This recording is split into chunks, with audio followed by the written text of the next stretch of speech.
Control of tobacco disease, हम किस तरह टोबैको डिजीज़ को कंट्रोल कर सकते हैं। पहला जो हम कर सकते हैं वो सैनिटेशन है। सैनिटेशन का मतलब ये है कि हम सफाई का ख्याल रखें।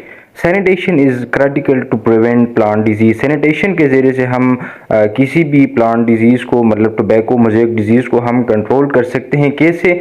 फ्री इन्फेक्टेड एरियाज़, एक ऐसी एरिया जहाँ पर कोई इन्फेक्टेड वो माइक्रोब्स ना हो, जहाँ पर सॉइल के अंदर, जहाँ पर हवा के अंदर ऐसी कोई मटेरियल ना हो कि जहाँ पर हम टोबैको को क्रॉप करें और वहाँ पर उसको ये बीमारी लगे। तो मतलब फ्री इन्फेक्टेड एरियाज़ हो, ठीक है। Free infected means free microbes area, जहाँ पर कोई माइक्रोब्स ना हो, वायरस ना हो, बैक्टीरिया ना हो जो कि इस प्लांट पर अटैक करे और उसमें डिजीज़ कॉज करे। दूसरा मेथड है कंट्रोल ऑफ टोबैको डिजीज़ में, तो वो क्रॉप रोटेशन है। मतलब कि हम क्रॉप को रोटेट करें, एक ही ज़मीन पर एक ही फसल को बार बार ना उगाया जाए, बल्कि मुख्तलिफ औकात में, मुख्तलिफ सीज़न के अंदर मुख्तलिफ क्रॉप को वो उगाया जाए। तो इस तरीके से हम डिजीज़ को कंट्रोल कर सकते हैं। The practice of planting different crop sequentially on the same land, मतलब ये कि हम डिफरेंट क्रॉप्स को sequentially on the same land को वो हम ग्रो करें।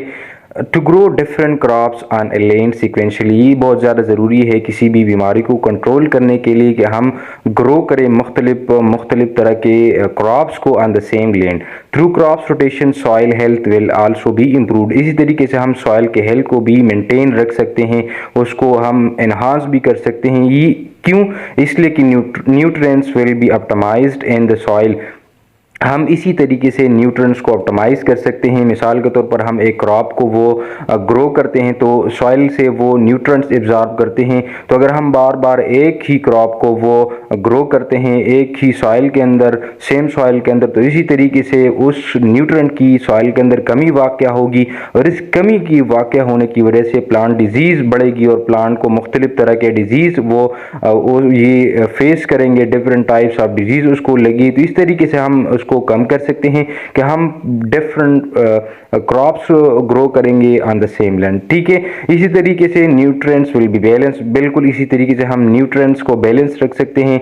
इसके अलावा हमारे साथ न्यूट्रिशन नो डिफिशिएंसी आएगी सॉइल के अंदर, क्योंकि हम डिफरेंट प्लांट्स को ग्रो करेंगे, डिफरेंट क्रॉप को ग्रो करेंगे और इसी तरीके से हम सॉइल के हेल्थ कंडीशन को भी ऑप्टिमाइज रख सकेंगे। इसी तरीके से weeds and pets can also be improve controlled. इसी तरीके से हम वीड्स को भी कंट्रोल कर सकते हैं कि हम वीड्स क्या होते हैं, जो कि अनवांटेड प्लांट्स होते हैं, जो कि हम ना चाहते हुए भी हमारे फसलों के अंदर वो उग आती है और इसी तरह उसके उग आने की वजह से हमने जो फसलें उगाई हुई होती है, तो इसी के साथ ये कंपटीशन शुरू करती हैं न्यूट्रिएंट्स के हवाले से, सॉइल के हवाले से, इसके अलावा ये अपने आप को डोमिनेंट के हवाले से। तो ये कंपटीशन करती हैं हमारे उस जो हम क्रॉप्स को उगाते हैं इसी के साथ, तो ये भी हमारे फसलों के लिए ख़तरनाक है। तो अगर हम क्रॉप रोटेशन करते हैं तो इसी तरीके से हम वीड्स जो कि अनवांटेड प्लांट्स होते हैं